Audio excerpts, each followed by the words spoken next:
창세기 11장 10절에서 32절 말씀입니다. 창세기 11장 10절에서 32절 한 절씩 교독하시겠습니다. 셈의 족보는 이러하니라. 셈은 백세 곧 홍수 후 2년에 아르박삿을 낳았고, 아르박삿을 낳은 후에 500년을 지내며 자녀를 낳았으며, 아르박삿은 35세에 셀라를 낳았고, 셀라를 낳은 후에 403년을 지내며 자녀를 낳았으며, 셀라는 30세에 에벨을 낳았고, 에벨을 낳은 후에 403년을 지내며 자녀를 낳았으며, 에벨은 34세에 벨렉을 낳았고, 벨렉을 낳은 후에 430년을 지내며 자녀를 낳았으며, 벨렉은 30세에 르우를 낳았고, 르을 낳은 후에 209년을 지내며 자녀를 낳았으며, 르우는 30세에 스룩을 낳았고, 스룩을 낳은 후에 207년을 지내며 자녀를 낳았으며, 스룩은 30세에 나홀을 낳았고, 나홀을 낳은 후에 200년을 지내며 자녀를 낳았으며, 나홀은 29세에 데라를 낳았고, 데라를 낳은 후에 119년을 지내며 자녀를 낳았으며, 데라는 70세에 아브람과 나홀과 하란을 낳았으며, 데라의 족보는 이러하니라. 데라는 아브람과 나홀과 하란을 낳고, 하란은 롯을 낳았으며, 하란은 그 아비 데라보다 먼저 고향 갈대아인의 우르에서 죽었더라. 아브라함과 나홀이 장가들었으니 아브라함의 아내의 이름은 사레며 나홀의 아내의 이름은 밀가니 하란의 딸이요 하란은 밀가의 아버지며 또 이스가의 아버지더라. 사레는 임신하지 못함으로 자식이 없었더라. 데라가 그 아들 아브라함과 하란의 아들인 그의 손자 롯과 그의 며느리 아브라함의 아내 사레를 데리고 갈대아인의 우르를 떠나 가나안인의 땅으로 가고자 하더니 하란에 이르러 거기에 거류하였으며, 32절 읽겠습니다. 데라는 나이가 205세가 되어 하란에서 죽었더라. 아멘. 네. 어제 본문에 보면 인류가 이제 서로 그 힘을 합쳐가지고 자신들의 의사를 모으고 자신들의 기술을 다해서 하나님 대적하고 또 하나님의 명령 온 땅으로 흩어져서 온 땅을 이렇게 그 새롭게 하는 이 일이 아니라 그냥 안주하려고 하는 그런 일을 했고요. 이 일에 니므롯의 음모가 있는 것을 보았는데요. 그리고 그 결과 모든 것이 무너지는 것을 보았는데요. 오늘은 그와는 다른 새 일이 그런 가운데서 시작되어지고 있음을 보여주는 내용입니다. 사실 우리가 10장에서 이제 그 이 셈 함 야벳의 이제 족보가 후손들의 족보가 쭉 나왔었는데요. 거기 한 번 나온 족보가 오늘 다시 나오고 있고요. 자세히 보시면 그 이제 에벨 앞까지는 똑같고요. 에벨 이후에 족보가 달리 되어 있음을 보게 됩니다. 10장에서는요. 에벨의 차남 욕단의 자손의 족보라고 하면 오늘 족보는 에벨의 장남 벨렉의 족보를 다루고 있습니다. 왜 그러한지 일단 우선 좀 내용을 보도록 하겠습니다. 우리 10절부터 우리 4절까지 먼저 교독을 하겠습니다. 셈의 족보는 이러하니라. 셈은 백세 곧 홍수 후 2년에 아르박삿을 낳았고, 아르박삿을 낳은 후에 500년을 지내며 자녀를 낳았으며, 아르박삿은 35세에 셀라를 낳았고, 셀라를 낳은 후에 403년을 지내며 자녀를 낳았으며, 우리 그 14절 같이 읽을까요? 셀라는 30세에 에벨을 낳았고, 예. 그래서 에벨은 사실 여기 보면 셈의 증손주임을 우리가 알 수 있습니다. 그런데 이 에벨이 왜 중요하냐고 하면 우리 10장에서도 보면 셈의 족보를 다룰 때 이제 에벨의 조상 이렇게 셈의 조건은 이러하다 이렇게 이야기하면서 에벨이 이 셈의 모든 후손 중에서 제일 중요하게 다루어지고 있음을 보게 됩니다. 그리고 그 이유에 대해서 그때의 세상이 나뉘었음이라고 이야기하면서 앞에서 본 바대로 모든 인류가 바벨에서 하나님 대적하고 이렇게 스스로를 높이려고 했을 그때에 이 에벨만 또 에벨의 후손만 경건하게 그들로부터 갈라지는 일이 있었음을 이제 우리가 알게 되고요. 자, 그 결과 하나님께서 주신 축복이요. 우리 15절부터 우리 한번 좀 그 25절까지 교독을 하도록 하겠습니다. 15절부터 25절까지 교독을 해보겠습니다. 15절 에벨을 낳은 후 403년을 지나며 자녀를 낳았으며 에벨은 34세에 벨렉을 낳았고 벨렉을 낳은 후에 430년을 지내며 자녀를 낳았으며 벨렉은 30세에 르우를 낳았고 르우를 낳은 후에 209년을 지내며 자녀를 낳았으며 르우는 32세에 스룩을 낳았고 스룩을 낳은 후에 207년을 지내며 자녀를 낳았으며 스룩은 30세에 나홀을 낳았고 나홀을 낳은 후에 200년을 지내며 자녀를 낳았으며 나홀은 29세에 데라를 낳았고 데라를 낳은 후에 109년을 지내며 자녀를 낳았으며 데라는 70세에 아브라함과 나홀과 하란을 낳았더라. 네, 자 보시니까 이제 이 하나님께서 이 에벨에게 주신 축복은 에벨의 둘째 아들 욕단의 후손도 인류의 중요한 이게 이 그룹이 되어서 축복을 다 다루었는가 하며 오늘 이제 먼저 차남을 다루고 나서 지금 장남인 벨렉의 족보를 쭉 다루고 있습니다. 근데 벨렉의 족보가 왜 여기 이 바벨탑의 혼란 이후에 등장합니까? 또 왜 에벨의 가문의 두 족보를 다 다루고 있습니까? 이유는요. 우리가 여기서 쭉 살펴보니까 보십시오. 에벨 다음이 벨렉입니다. 벨렉 다음이 르우고요. 르우 다음이 스룩이고요. 스룩 다음이 이 나홀이고요. 나홀 다음이 데라고요. 예, 데라 다음이 누굽니까? 우리 아는 인물 있죠. 아브라함이죠. 사실 이제 아브라함의 족보가 어떻게 되는지를 소개하기 위함입니다. 그러니까 6대손, 에벨의 6대손인 이 아브라함이 바로 이 벨렉, 이제 에벨의 장남의 가문으로부터 나오기 때문에 하나님께서 지금 여기 이 부분을 기록을 하고 있는 것입니다.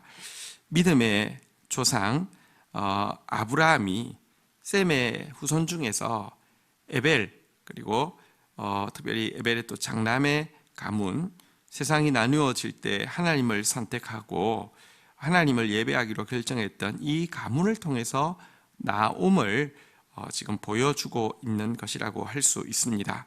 자, 그런데요, 직결해서 아브라함의 아비는 여기 성경에 이름이 나와 있죠. 데라인데요.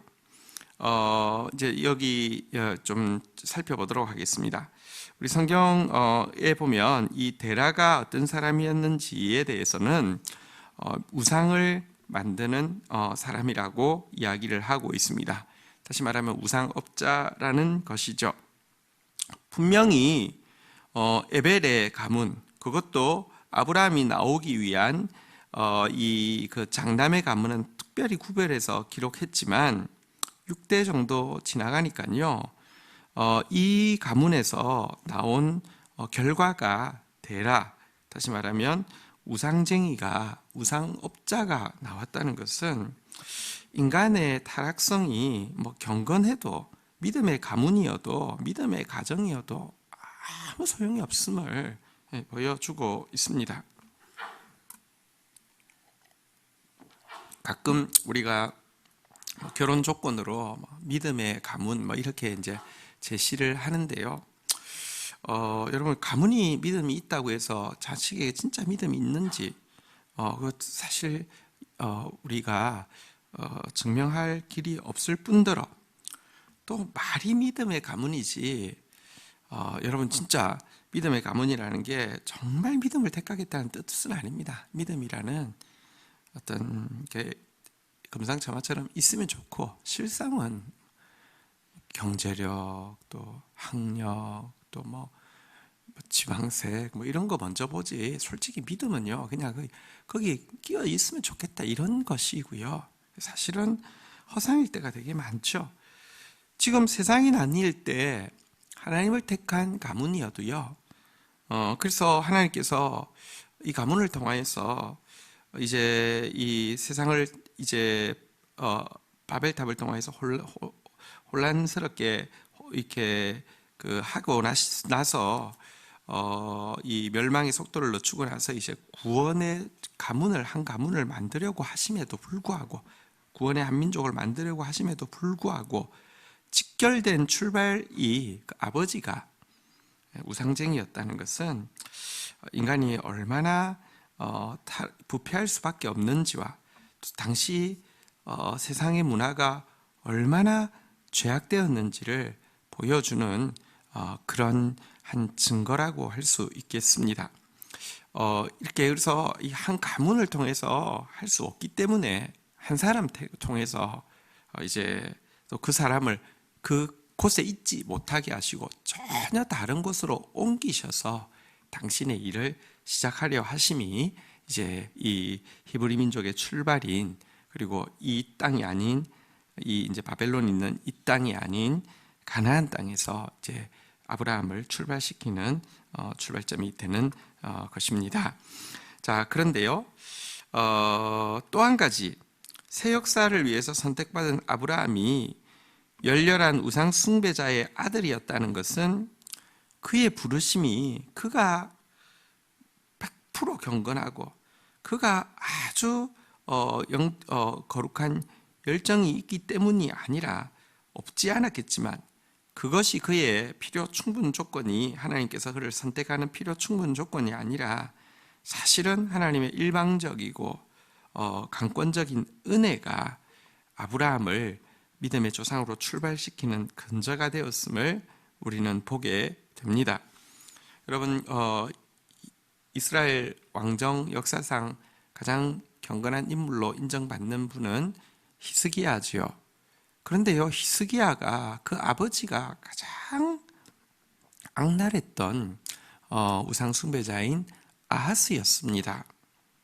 또한 히스기야가 잘했다고 해서 그러면 자연스럽게 그 믿음의 후손은 좋은 사람이 나올까요? 아니요. 이스라엘을 망하게 하는 근원이 된 사람은 히스기야의 아들인 므낫세입니다. 그 사람 때의 우상 숭배가 최악이 되었습니다. 그래서 우리는요,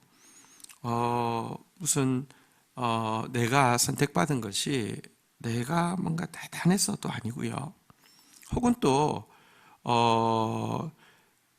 내 아버지가 문제가 있으면 하나님 나를 못 쓰는 것도 아니고요. 또 내가 믿음 있다고 해서 내 자녀가 정말 믿음 있는 것도 아니고요.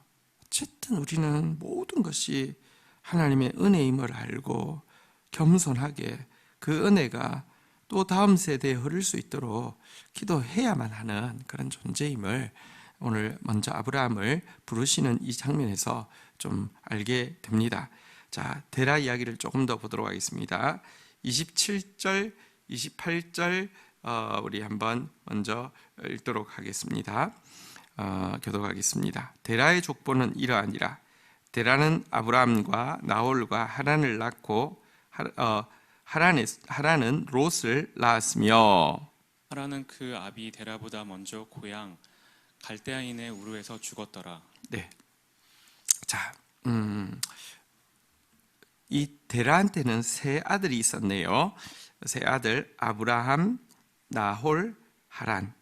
자, 그리고 이 하란은 이제 이 롯의 그러니까 아버지였고 또 이 하란은 이제 갈대아 우르 땅, 고향인 갈대아 우르 땅에서 죽었다라고 되어 있는 것을 보아서 우선 데라의 고향은 갈대아 우르임을 알 수 있습니다. 자, 그런데 이 갈대아 우르에 있던 이가요, 29절부터 우리 좀 한번 보도록 하겠는데요. 우리 29절부터 32절까지 우리 이제 교독을 하겠습니다. 아브라함과 나홀이 장가 들었으니 아브라함의 아내는 사레이며 나홀의 아내의 이름은 밀가니 하란의 딸이요 하란은 밀가의 아버지이며 또 이스가의 아버지더라. 사례는 임신하지 못함으로 자식이 없었더라. 데라가 그 아들 아브람과 하란의 아들 그의 손자 롯과 그의 며느리 아브라함의 아내 사레를 데리고 갈대아인의 우르를 떠나 가나안 땅으로 가고자 하더니 하란에 이르러 거기 거류하였으며. 데라는 나이가 205세가 되어 하란에서 죽었더라. 자, 여기서 또 한 가지 인포메이션을 알게 됩니다. 데라는 고향이 갈대아 우르였는데 데라는 어디서 죽었느냐? 여기 보니까 하란에서 죽었다 이렇게 이야기를 하고 있습니다. 왜 하란에서 죽었느냐? 고향을 떠나서. 하란은 갈대아 우르와 가나안의 한 중간 정도 되는 지역인데요. 왜 이곳에서 죽었느냐? 우리가 조금 이제 한번 살펴보도록 하겠습니다. 성경 사도행전에 보면 하나님께서 아브라함을 먼저 부르신 장소가 어디냐? 그의 아버지 데라의 고향인 갈대아 우르에서 그를 불렀습니다. 내 아비 이 친척 내 고향으로부터 떠나서 내가 너에게 지시하는 땅으로 가라 이렇게 하신 곳이 바로 갈대아 우르였죠. 자, 그런데 이 부름을 받았지만 그는 아버지를 차마 내려놓을 수 없었던 것 같습니다. 그리고 또 그의 조카 롯도 그 말하자면 자기 동생의 아들이잖아요. 동생이 먼저 죽었잖아요. 갈대아 우르에서. 그래서 다 온 가족이 같이 이제 갈대아 우르에서 하란까지는 이동을 한 것 같습니다. 자, 그런데 하나님께서 이제 가나안 땅으로 아브라함을 부르실 계획이었지만 아버지 데라와 동행해서 이제 하란까지 왔을 때 하나님께서 그곳에서 가나안 땅으로 진입하는 것을 허용하지 않으셨습니다. 그래서 시간을 계산해 보면 대략 이 하란에서 이 가정은 몇 년을 머물렀냐고 하면 5년을 머물렀습니다. 하나님께서 아브라함을 가나안에 부르기 위해서 그를 불렀는데요. 여러분 하란 중간쯤 되는 데서 5년을 머무르게 하시면서 가나안 땅으로 들어가지 못하게 하셨습니다. 하나님께서 지금 새 역사를 아브라함 한 사람을 통하여서 새 민족을 세우시고 그것도 이 이전의 환경인 이 바벨론 있는 이 지역에서가 아니라 전혀 다른 곳에서 새 역사를 일으키려고 하시는데요. 이 역사를 위해서 처음 필요한 것은 하나님이 워낙 말씀하신 대로 내 친척 아비 본향 그가 고향은 떠났지만 아비를 떠나지 못할 때 그 아비가 죽을 때까지는 하나님께서 가나안 땅으로 가는 것을 허락하지 않고 있다는 사실을 우리는 눈여겨볼 필요가 있습니다. 또 한 가지 눈여겨볼 필요가 있는데요. 아브라함이 이 부르심을 받았을 때에 나이가 우리가 아는 바대로 75세의 부름을 받았는데 나이가 꽤 있음에도 불구하고 실상 위에 이제 우리가 족보를 보았는데 족보에서 보면 점점 두 가지가 있죠. 출산하는 나이가 점점 낮아지고요. 죽는 나이도 점점 이렇게 빨라지는 것을 보게 됩니다. 그렇지만 그 위에 조상들을 보면 어느새 거의 대부분이 30대에 자녀를 출산을 하는데요. 아브라함 같으면 75세면은 좀 나이가 굉장히 그러니까 많은, 그러나 자녀가 없다는 것이 또 눈여겨 볼 바입니다.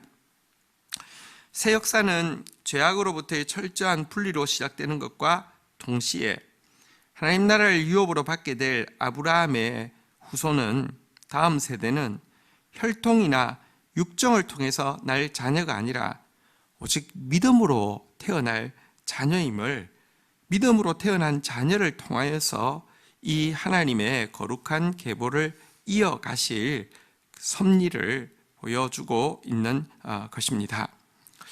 그래서 하나님께서 보십시오. 아브라함을 부르셨지만 그에게 근거 없습니다. 그의 아버지는 우상쟁이였고요. 그가 엄청난 믿음을 가진 것도 아닙니다. 본토 친척 아비 집 떠나라고 했는데 아버지하고 같이 동행해서요, 자연스럽게 정리될 때까지 하나님이요, 롯은 결국 정리되지 않았지만 자연스럽게 정리될 때까지 하나님께서 부르고 나서 5년을 또 기다려 주셨습니다.